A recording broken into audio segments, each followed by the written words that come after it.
Assalamu alaikum, everybody. How are we today on this sunny Tuesday? Thank you from the heart for taking the time to join us in your very, very busy times for another informative and educational experience with Dr. Omar Reda and Daniel. I'd now like to introduce Daniel Toot. Daniel is an interfaith leader, a producer with UPF, and he leads all of the educational projects at UPF. Daniel is the author of a forthcoming book called Theologies and Ethics of Justice in Islam, New Perspectives and Global Directions, a collection of essays that brings together new intellectual perspectives on justice in contemporary Islamic thought. He leads the scholarly development of UPF's documentaries. Please welcome our very famous Daniel Toot. Thank you. Thank you, Shaista. Welcome to everyone for a very important webinar in our ongoing enrichment series. We are very honored to have the Portland, Oregon-based leading expert in trauma and many other very, very innovative approaches to working with immigrant communities, Dr. Omar Reda. We first learned about Dr. Omar Reda's work actually when we were creating Lamya's poem, our upcoming film, which is in production right now.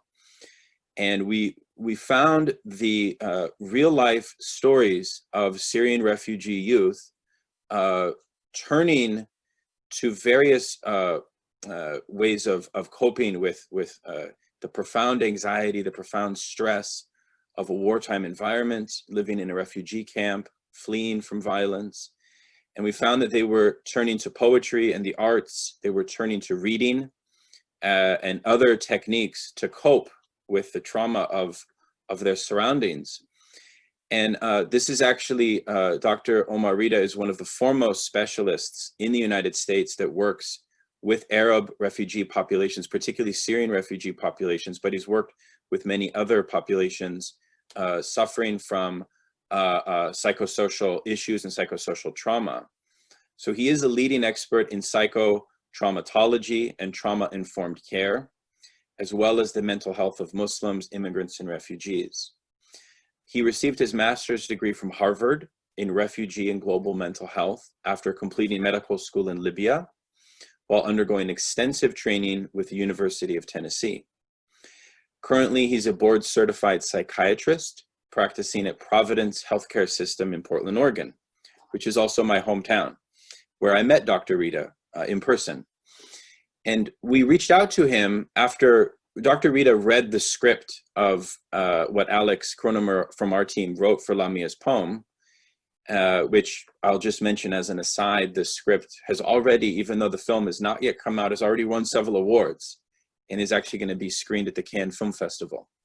Our trailer of the film will be the 2020 festival. So we're very excited about that. But Dr. Reda really helped create an authentic portrayal of the Lamya character from his firsthand experience with these populations.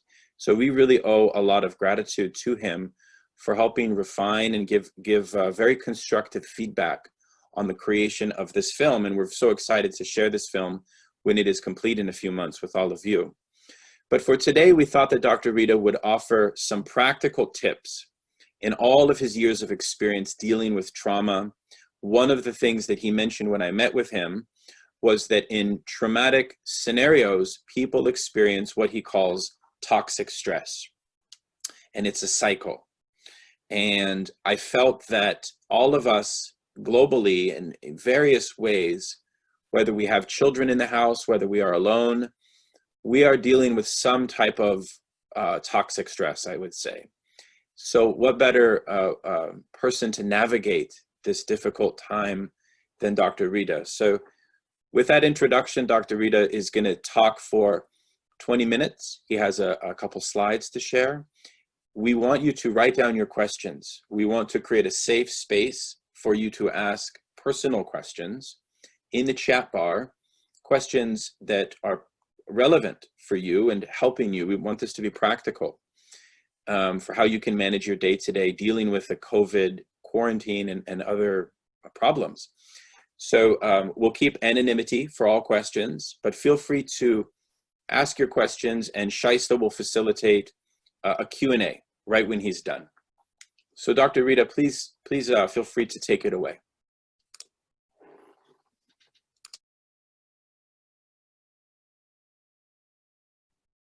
Thank you very much. Assalamu alaikum. Welcome everyone. It's really an honor to be with you today. And I'm very grateful for Unity Production Foundation for the invitation. I'm a very big fan of UBF work, and I have been very blessed to be aware of the Lamya, poem, and really is something that's going to be very impactful when it talks about giving children permission to talk about their trauma story in a way that will give them empowerment. Because sometimes, we get traumatized and we lose our voice, and we take the narrative that other people give to our encounters. So our children, sometimes they don't have the words for the traumatic experiences that they go through. So they might manifest their anxiety through a behavior.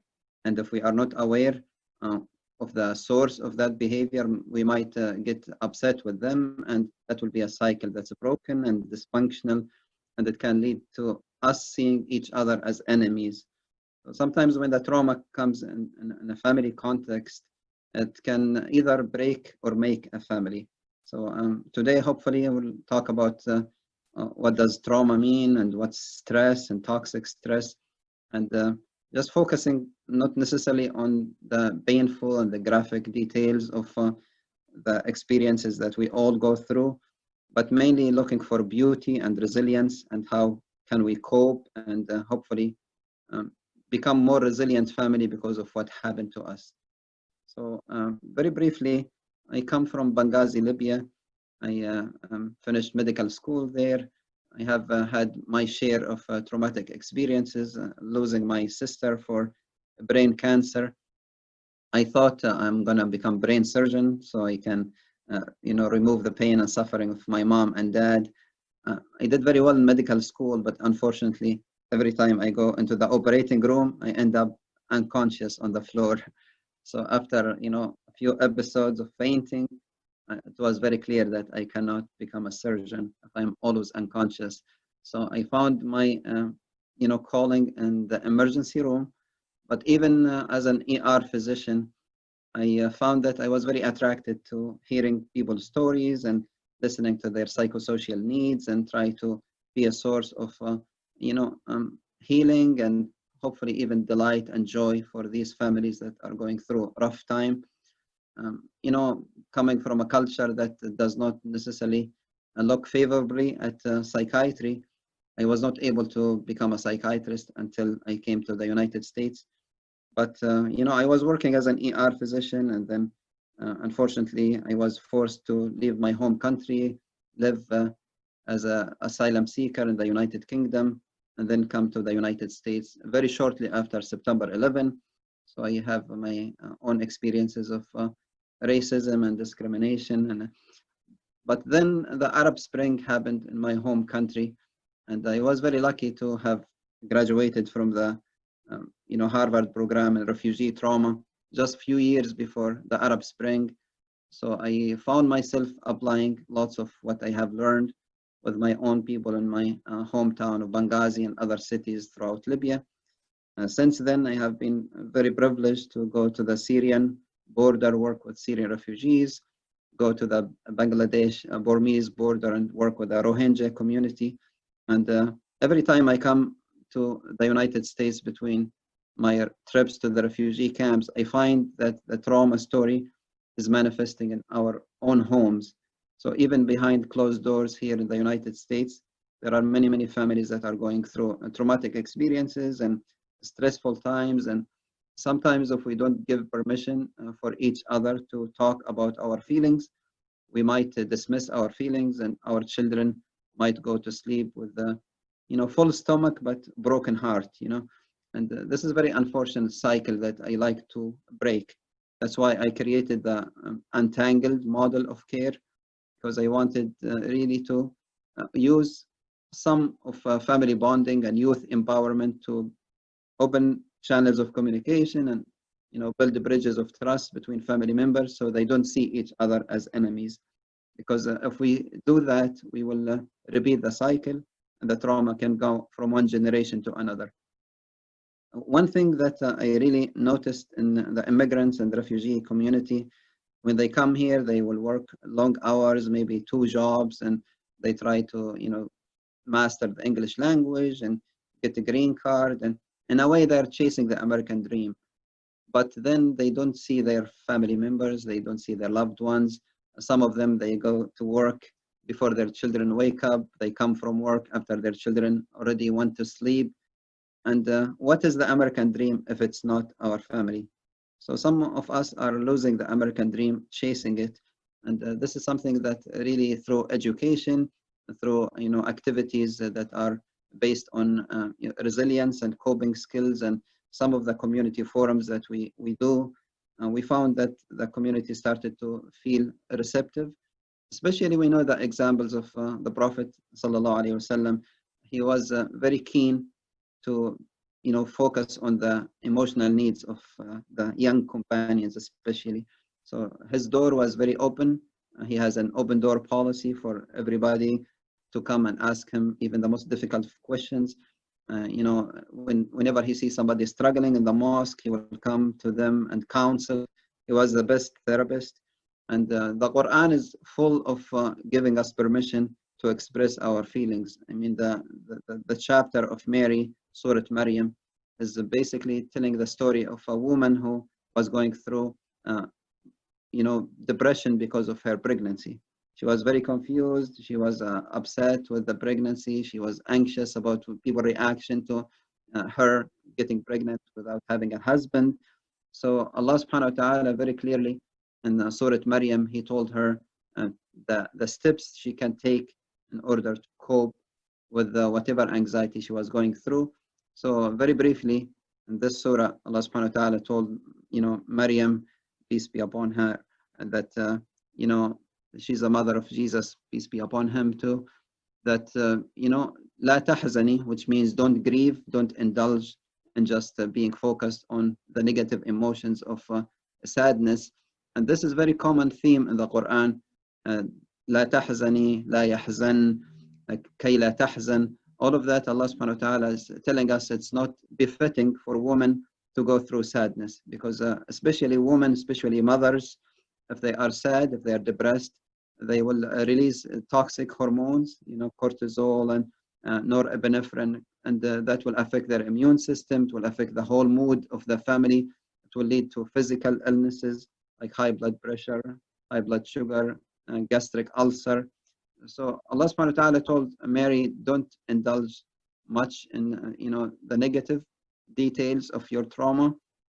And He said, "Khuzzi ilayki bi jid'i an-nakhla," which means go and do a little bit of exercise. Physical exercise is very important for a pregnant woman. Then He said, "Kuli washrabi wa qarri aynan." Make sure you eat healthy, you drink enough water, and that you sleep. He focused on the sleep hygiene. Then He said, إِمَّا تَرَيِنَّ مِنَ الْبَشَرِ أَحَدًا فَقُولِ إِنِّي نَذَرْتُ لِلرَّحْمَنِ صَوْمًا فَلَنْ أُكَلِّمَ الْيَوْمَ إِنْسِيًّا. He said, and don't engage in negative speech. Some people, they want to bring you down with their negative energy. He told her, don't, whenever you see these people, walk away from them with dignity, with a smile, and don't be rude to them, but at the same time, don't waste your time engaging in a negative energy. And this is a very common example in the Quran. When the Prophet, peace be upon him, he was very scared when he first received the revelation. He went not to his best friend Abu Bakr. He did not go to his uncle Abu Talib. He went to his best friend Khadija, his wife. She was a source of safety for him. So he said, Khadija, I'm very scared. Please cover me, cover me. And Khadija covered him not only physically, she covered him emotionally. She covered him with every thing that a wife can provide for her husband. So Allah did not reprimand the Prophet about having feelings. He cried when he lost his children. He showed us that you have emotions, and you have the right to have these emotions.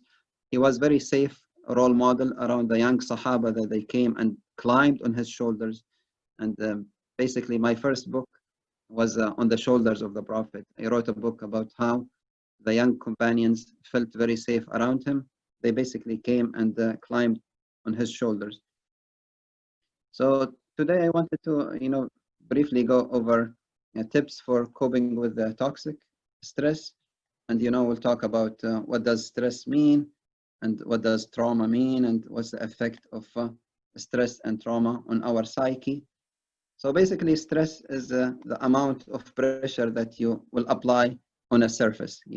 So if you want to stress a point, you give it lots of weight. But this is a healthy until a certain point or certain amount of pressure. After that, the surface might bend or even break. So make sure that, a certain amount of stress is good for me. If I have an examination tomorrow, if I have a test I have to pass, if I have a task I have to complete, a certain amount of stress might be healthy. And short term, our body will respond in a survival mode. It will release hormones that will help with the fight or flight response. So in reaction to a scary experience, our body will prepare us to either fight or run away. And this is good in the short term because it can actually save our lives. But if you are under a protracted amount of stress, like the COVID-19 or people in refugee camps or the Middle East conflict, these hormones are released on a daily basis for years or even decades, and that can be unhealthy, can lead to not only physical but also psychological impact. And as you know, our health is not only about our physical health. It's very important for us to talk about our emotional health, our mental health, our spiritual health, because it's not only the body, it's also the soul, the heart, and the mind that we need to talk about. Sometimes, definition of trauma, people will say it comes from Latin for wound. Yeah, if you are wounded, you are traumatized, and that should not bring any kind of judgment on you. People should not look down upon you if you have a physical trauma. If somebody is bleeding from their leg, we will ask them to go to the emergency room. But if somebody is bleeding from their heart, we tell them, oh, you are weak, you have weak faith, have weak personality. And we tend to discriminate against our mind. And that's not the way the Prophet, peace be upon him, behaved with the Sahaba. So it's very important to know that there are different traumatic experiences we go through. There is something called the ACE score, which is the Adverse Childhood Experiences. It talks about how many of our children, or us as adults, when we were children, we went through experiences like abuse or neglect, or maybe some of us, we grew up with family members who struggled with addiction or struggled with criminal history, or sometimes domestic violence, sometimes mental illness. So all of these are traumatic experiences for the children, and we need to have lots of compassion for people who come from traumatic backgrounds. And if we don't do that, basically people will keep the secret, and their trauma become the big elephant in the room that they will exhibit in other ways. So one day, I have 3 girls that I love to death, and my youngest, she's very happy, very bubbly child, but one day she was having lots of attitude. She was in a very foul mood, and basically giving me and her mom lots of attitude. And we said, okay, what's going on, and are you doing the same at school? And she said, of course I'm not doing the same at school. And we said, okay, why do you do this with mom and dad? And she said, basically she felt safe to be her authentic self at home.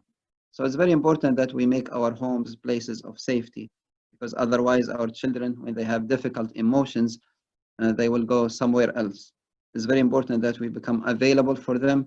So rather than sending her to a timeout, I decided to take her into a time in. We sat down for a few minutes, and I asked her what was going on, that her father was a safe role model, our home is a safe home, and We have an open door policy. She can come and talk to me about anything. And she started to cry and share that she had a nightmare and she had an experience that made her lose her voice.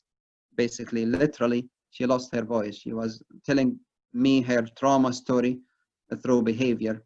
If I punish the behavior, I sent her to her room to cry herself to sleep, then she will never trust me or feel safe around me to talk about her future concerns. If our children don't feel safe talking to us about the little things when they are little, they might not feel safe to talk to us about the big things when they are big. So make sure if you want to be in your children's memories tomorrow, be in their lives today. So yes, they have materialistic needs, but they also have emotional needs that we really need to give them permission. We need to make sure that emotional expression is something that's natural in our household. We make sure that our homes are places of safety, and we can practice some of that in very easy ways. You know, the Prophet ﷺ, he encouraged us to do a few things. One of them is to keep an eye contact. So keeping an eye contact is a sign of safety. You are safe around me, I am safe around you. So when our children come talk to us, let us maybe not focus much on our social media or our phones. Let us give them some attention and look them in the eye, smile. You know, smile is an act of charity. It's very important that we spread that sunnah in our homes. Many of us, we have lots of energy and smile for everybody else, but we give our families the leftover of our time and our energy and our attention. Maybe we are very happy and joking with the cashier in the supermarket, but then we are very grumpy with our wives and our children. And that's not the sunnah. The Prophet ﷺ, he said, خيركم خيركم لأهله. The best among you is the best to their family. And we know, like, subhanAllah, this time of COVID-19, we were asked to shelter in place and stay home and stay safe. This is very interesting because some homes are not safe. Some of us are taking our restless energy on our loved ones. Some children are going through abuse or domestic violence. They have to witness some of these unfortunate dynamics. And I encourage every parent to channel their, anxious energy in other ways that are healthy and productive. That the Prophet ﷺ, the Quran taught us what to do. We make wudu, we go and pray 2 rak'ah, we listen to the Quran, we talk to other people, we walk, we get exposed to fresh air, we do a little bit of exercise and increase our social support network. There are many, many ways to do our emotions, we express them safely. It's very, very important if our children and our loved ones are expressing their feelings in ways that are unsafe or unhealthy, then we have the responsibility to channel that and give them options. And I use something called love. Love stands for L is listening. It's amazing what you can do, how much healing you can do if you just listen. If you spend few minutes extra, you can save somebody's life, literally. And I'll share one encounter that is very famous about the Golden Gate Bridge. You know, in San Francisco, there is the Golden Gate Bridge, that a very beautiful bridge, but some people go there, unfortunately, to end their life. So this guy, he said, I went that morning and I was determined to jump off the bridge, but then I said, I'm gonna give people one more chance. I'm gonna walk back and forth on the bridge for like 15, 20 minutes. If anybody kept an eye contact or smiled at me or started a conversation or said, how are you doing this morning? Why are you on the bridge? He said, I will not jump. He said for 20 minutes, nobody made any human connection.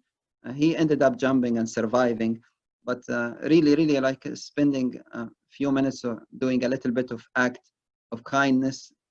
No, maybe it was very small, just an eye contact or a smile or checking on someone. And social distancing does not mean social death sentence. It's actually encouraging us to physically have some distance to avoid the virus, but to maybe check more on people, not only through Zoom or the social media, but call them, and if it's safe enough and within the safety protocols of your city or your county, You can meet. Sometimes I heard maybe some massages started to open with all of the safety protocols in place. But make it very safe for your family to have conversations. So don't be very silent during the family activities. Some of us, we don't really talk when we are sharing meal with our families. Make sure meal time and bedtime are very special. If you can maybe spend a few minutes before bed with your family, talking about an ayah or talking about hadith or whatever, share experience, be authentic with them, talk about your childhood, just so they feel safe to come to you when things are difficult. So we make it easy for them when things are easy, so they can come and be open with us when things are becoming very difficult. Otherwise they lose their voice and we lose the opportunity to support them. Some families, they go into corners when there is a trauma story in the context. It's like the big elephant in the room and nobody want to talk about it. So they might see each other as enemies, and there are brothers and sisters who don't talk to each other. There are children who don't talk to their parents for a number of months or years or decades. And that's really a shame, because usually when we go and investigate, we find there is some kind of trauma in the background, and maybe there is room for healing. Maybe there is room for forgiveness and bonding and resilience. So I wanted to also talk about, the impact of trauma on the community. And we notice a little bit, even though there's a pandemic, but there's also a wave of, hate and racial injustice going on through the United States. And this is because communities that are traumatized, they can go into corners. They can look at each other with suspicion. There is the in-group and the out-group mentality. If you are not part of my group, that means you are not really part of America. And if you don't practice the way that I practice, or you have the same beliefs, then I'm gonna, shun you away. Some of us, we withdraw, we shut down. Some of us, we lash out. And we notice that people who shut down, they might struggle with the, thoughts of self-injury, or they want to maybe even think about ending their life. And that's really very important that if we notice any change on our children in response to trauma, you have to pay attention. And some of us, we might lash out and start to become violent or hostile and use passive aggressive language or even aggression. We might start to think about, using weapons and stuff like that. So both extremes are unhealthy. That's why it's very important to meet in the middle and know that we can get through this difficult time if we stick together and share the humanity. When it comes to healing trauma in the family context, I talked about, love stands L for listening, O for options. Make sure you give your family as many options as possible. It's not only one way or the highway. There are many healthy and safe options out there. Make sure you validate their experience and you empower them, make them part of the solution. Don't only look at your loved ones as part of the problem. They have lots to offer when it comes to the solution. So we need to make sure that parenting is the most, precious gift that Allah subhanahu wa ta'ala gave us. It's a privilege. And if we can do it safely, we can create wonderful things for the future. And sometimes if we do it unsafely, our children will doubt their own beauty, and they might actually have a very poor self-esteem. They might go and find their emotional needs somewhere else with the wrong crowd or on the wrong website. They might go into extremist website or dangerous, pages on the internet. So it's very important to focus on our loved ones during these difficult times, but don't forget yourself in the process. That's why I like to use the 5R, 4D, 3A. And, I'll tell you 5R stands when you are stressed out and now you need to practice a little bit of self-care. Make sure that the first R stands for recognize that you need a break. So realize or recognize that you need a break, and then request a break. Everybody has the right to have some time off and take care of their own needs. Yes, we take care of our loved ones, but we also take care of our needs in the process. And then actually rest during your break. Many of us, when we take breaks, we become more busy during our breaks. Make sure that if you have a break, that you actually relax and rest so you can get refreshed after the break. Then the fourth R stands for realize what are your priorities. Maybe you have too much on your plate. Can you downsize or minimize whatever on your big list of things to do? Remember, if you start your day with a list of 5 things and you finish with only doing one, that's a success. It's not a failure. Okay. Make sure don't overwhelm yourself. Reach to small goals and celebrate small victories. That's okay.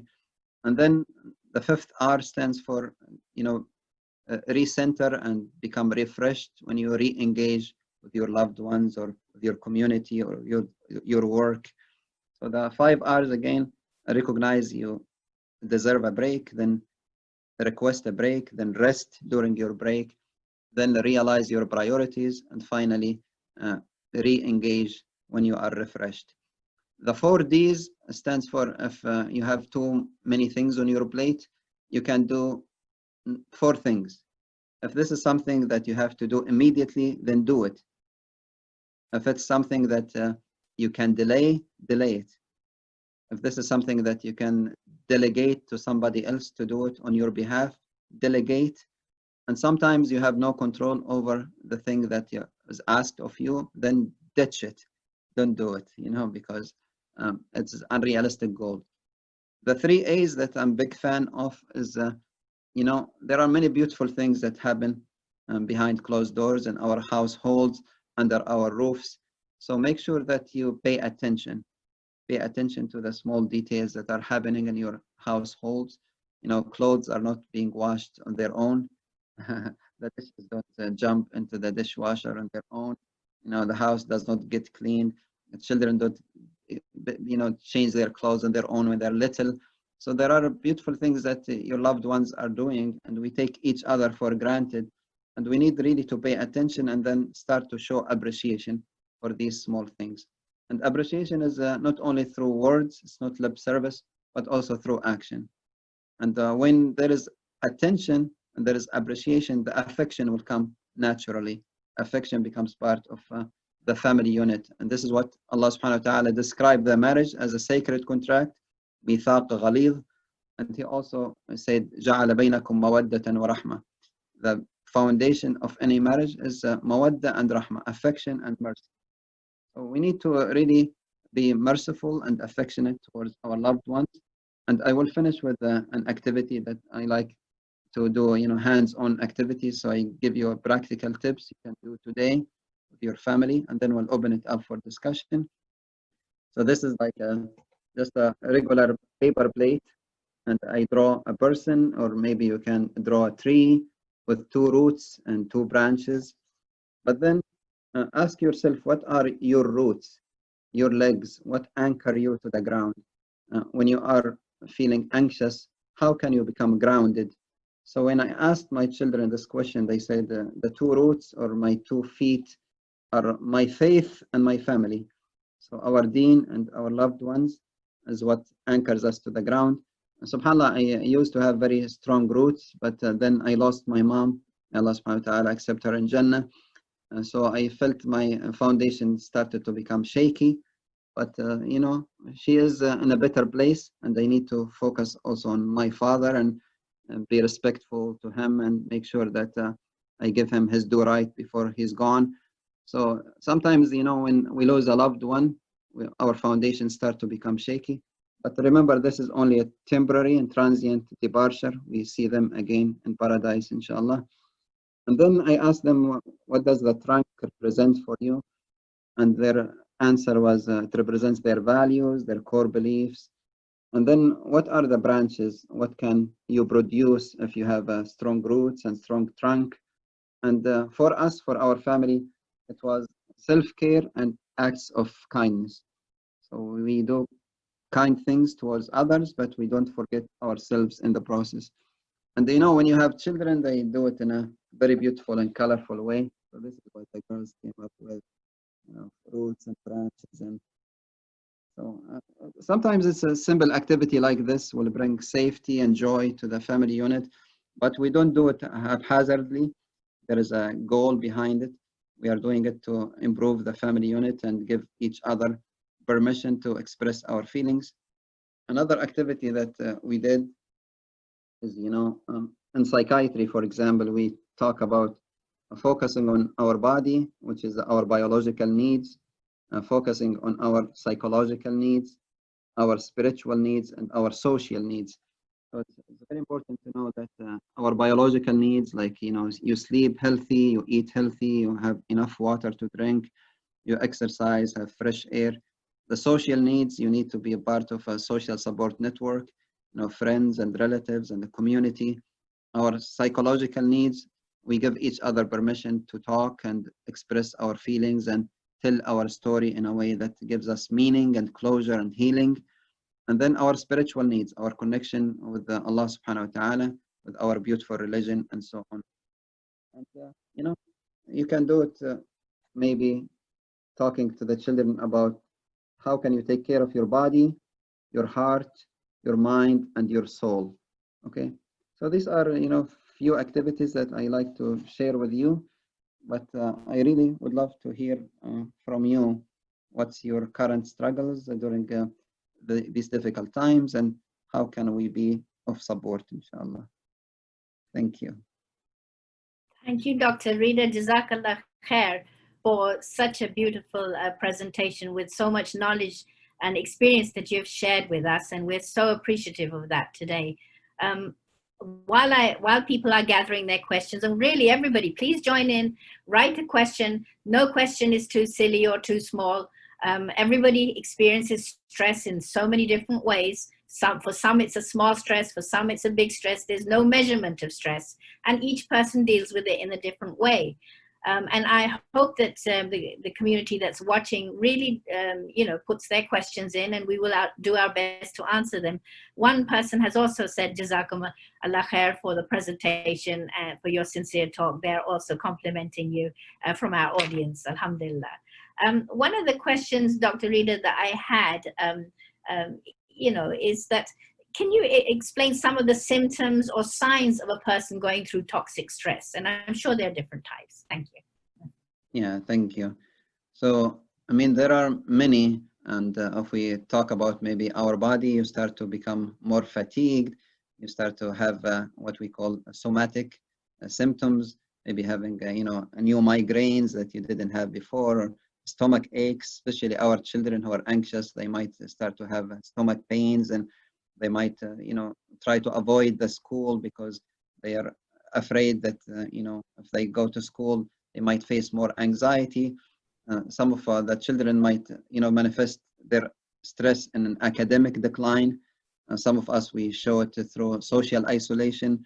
Others, we show it through an impulsive behavior. We are taking risks that we usually don't take. Some of the youth, they might start to experiment with drugs. Unfortunately, sometimes, especially the state of Oregon and California, marijuana is legal now. So many children, they might experiment with substance. And, it might manifest even in a relational context. Sometimes we have a stress that we take on our loved ones. So you'll notice there is irritability in the family. They might be even domestic violence. So there are many ways. Some people, they might have a spiritual conflict. They might start to either, go more towards the religion or shy away from it and have difficult questions, maybe existential questions, that why bad things happen to good people? Why would Allah subhanahu wa ta'ala, being the merciful Lord, will allow something horrible like this to happen?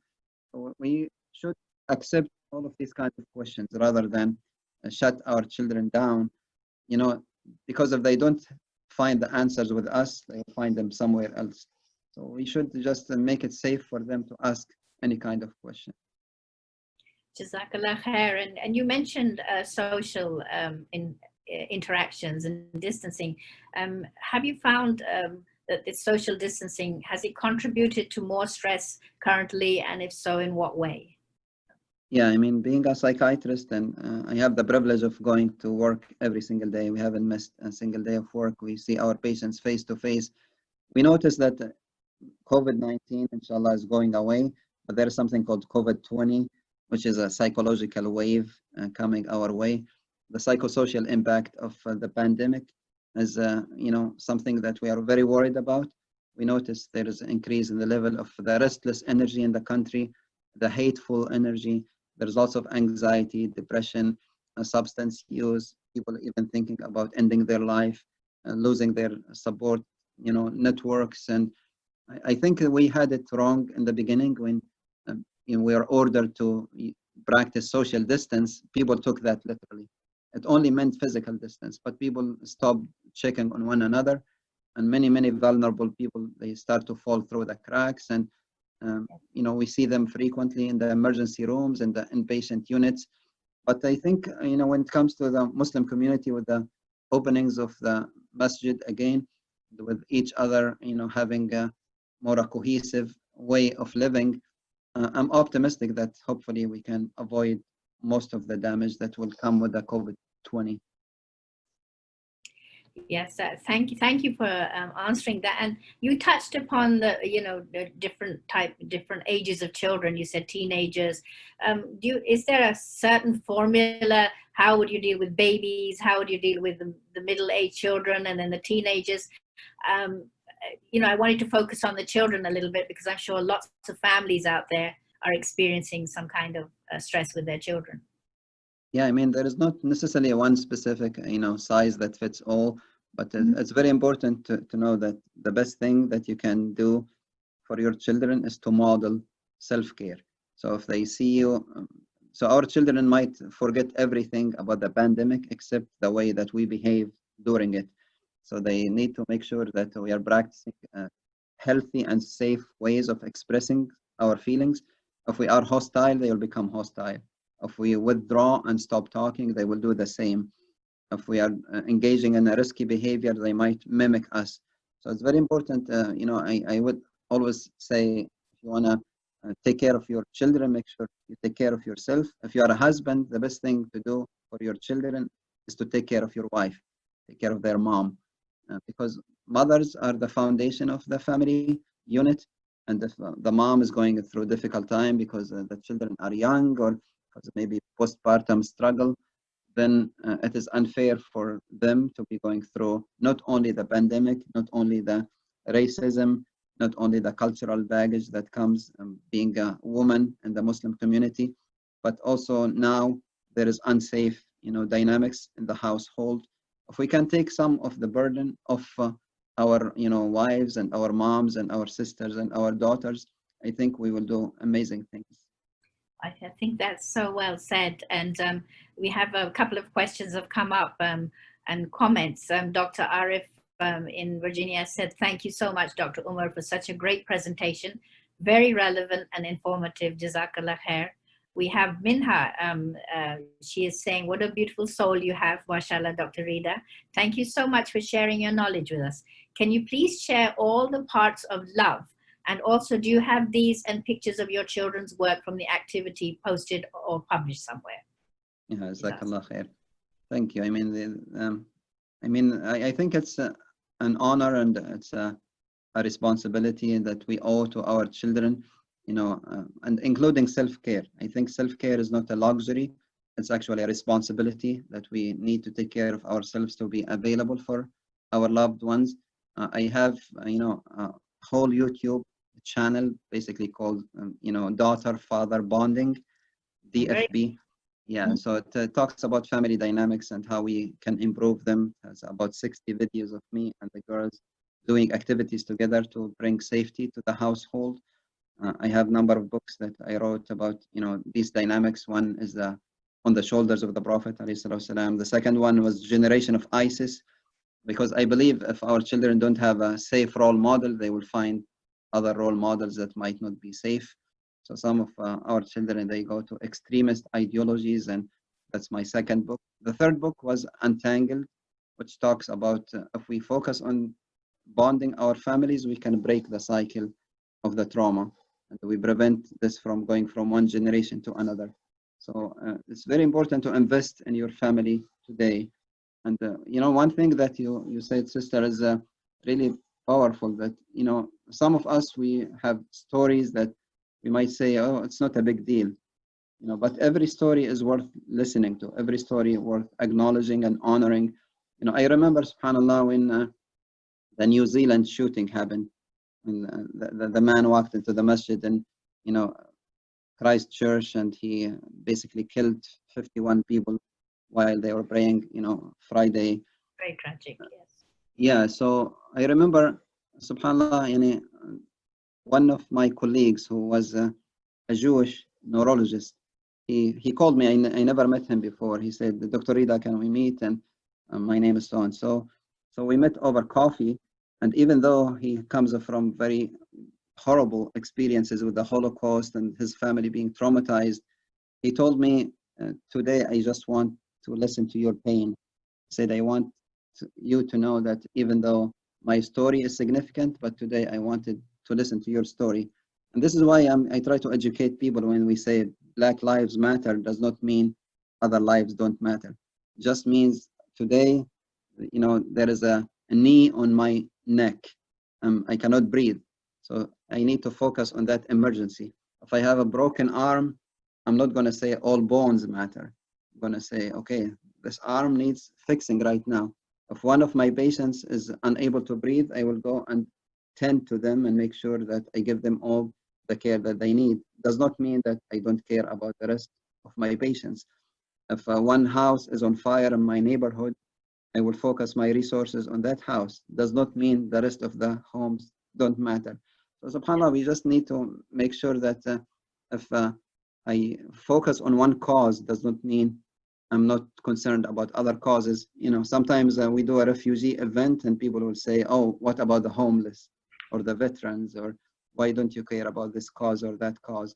And that's why I think it's a responsibility for the Muslim community to be engaged in as many causes in the community. We don't only have a Muslim-centric mentality, but we are part of the American culture. We are proud Muslims and proud Americans. Alhamdulillah, you're so right.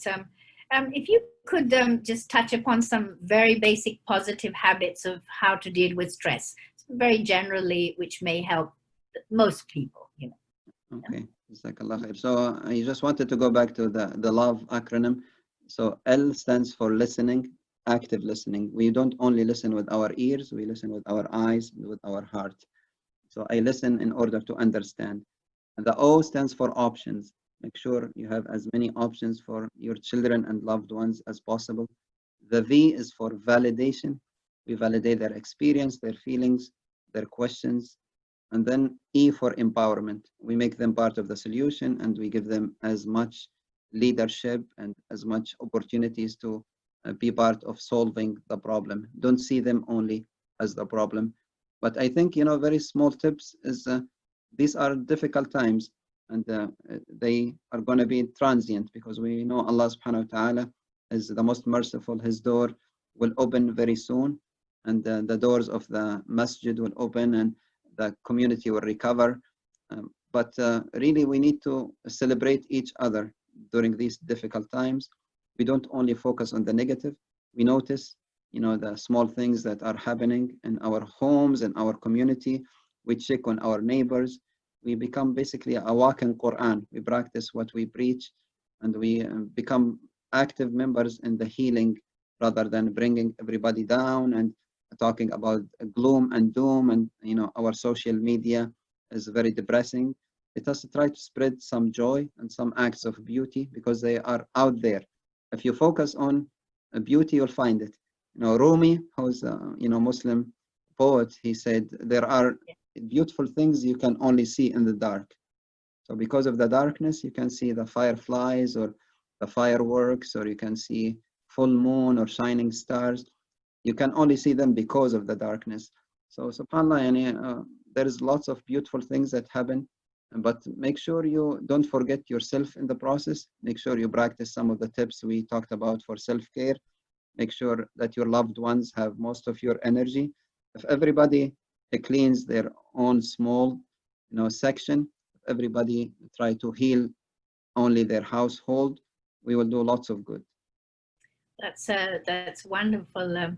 Mine is that I make a cup of tea for people. So if anybody wants a cup of tea, even a virtual one, I might make that for you. One wonderful person has asked, Abby, she says, what's the name of your YouTube channel? She would like to know that. Thank you. I'll go back to your tea. You know, I think I read a book that says if you in some cultures, if you drink the first cup of tea, you are a guest. Yes. If you drink the second one, you are a friend. The third one, you are a family. That's right. But the channel is called DFB, Daughter Father Bonding. The reason I called it this is the first, hopefully, of a whole family bonding project. But I have 3 girls. I don't have boys. So we called it Daughter Father Bonding. But the same tips apply to your children, regardless of their gender. Alhamdulillah, alhamdulillah. And somebody's asked a question. Can you suggest 3 easy ways to follow daily to serve your points that you've mentioned? Yeah, subhanAllah. I mean, I think if you have a routine or a schedule, especially now, you know, some of us are working from home. Many of our children, they don't go to school, and we don't even know what day it is. Sometimes they say, oh, did you go to Jummah? I say, oh, I thought it's Tuesday. It's Friday. So subhanAllah, if you have a schedule, but make sure it's flexible. Don't be too rigid, especially during these difficult times. There should be lots of flexibility, inshallah. But routines and the schedules, they organize our behavior and our experience. And children, they don't do well in chaos. So if there is uncertainty, the children will be anxious.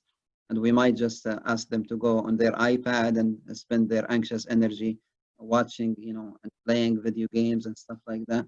I think we can do better by having a structure that includes times for fun, times for self-care, times for family bonding, and sometimes even maybe for community service. So the first thing I would say, maybe make sure that you have a routine. Alhamdulillah, in the Muslim community, we have like a very structured day. We have, you know, our day structured around the 5 daily prayers. And also self-care. Make sure that you practice lots of self-care and taking care of your loved ones. And also, if you can, engage in volunteerism and acts of kindness, because that gives you lots of satisfaction. It improves our self-esteem, our stigma, and our stamina. It will improve many things if you are a productive member. But don't overdo it. Make sure that you have energy for you and for your loved ones first. Alhamdulillah. You're so popular, mashallah, that our audience is sending more questions, and we're so honored to have you again.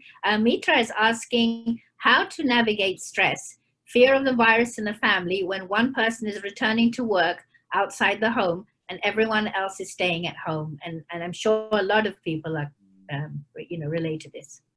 Yeah, subhanAllah. This is something that even like my in-laws, one of my sisters-in-laws, she works in the hospital, and then her worst thing is she's unable to give hug to her mom when she comes from the hospital. So many of us are missing on each other.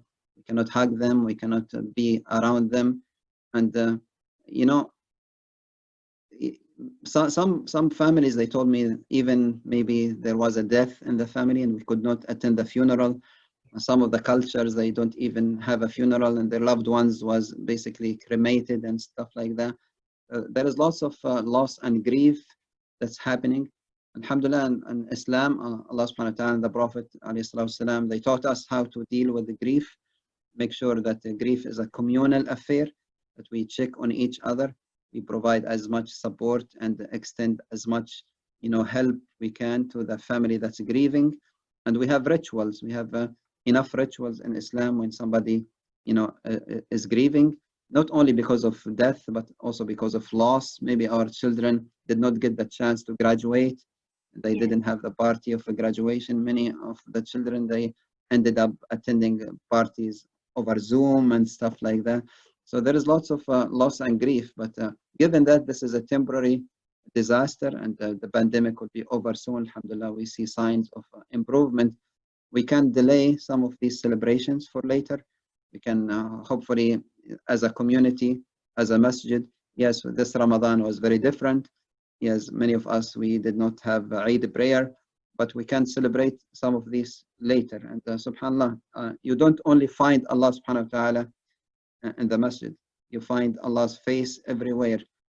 Everywhere there is a beauty, you find Allah's face. So make sure you engage in acts of beauty.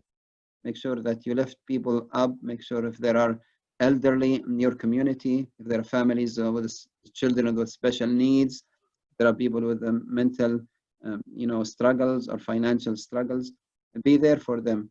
خير الناس أنفعهم للناس. The best among you is the best towards other people, towards humanity. Jazakallah khair for that, those ideas and suggestions, and touching upon such important topics. Hamide says, thank you for your great tips. Do you have recommendation on making friends for outdoor activities with social distancing, such as hiking? My own example, Dr. Reda, and don't laugh, is I never graduated from the tricycle. So my children are trying to find a adult tricycle for me, but it's a form of activity, you know, alhamdulillah. So yeah, do you have wonderful. Yeah. MashaAllah. I mean, I heard, there are people actually basically almost never lost that, structure. So there are brothers and sisters who, they used to do like halaqa and Quran memorization or, translation of a hadith or something, and they continue to do that through Zoom or over the phone, and many people are actually, continue to do even socialization when they keep 6 feet and they wear masks and they make sure the hand sanitizer. So if you follow the security and safety protocols of the county, I think you can continue to be part of some kind of social structure. You don't have to 100% self-isolate. Very true. We would love to have more ideas from you and suggestions, and share the knowledge that the wonderful knowledge that you have shared with us. Jazakallah khair for that, from UPF, from the team, and from the audience that have really, I'm sure, enjoyed because of the questions that have come. Inshallah, we will meet again in a better time. And we'd like to thank you from our heart for being such an honorable person on our show. Thank you. My pleasure. Thank you.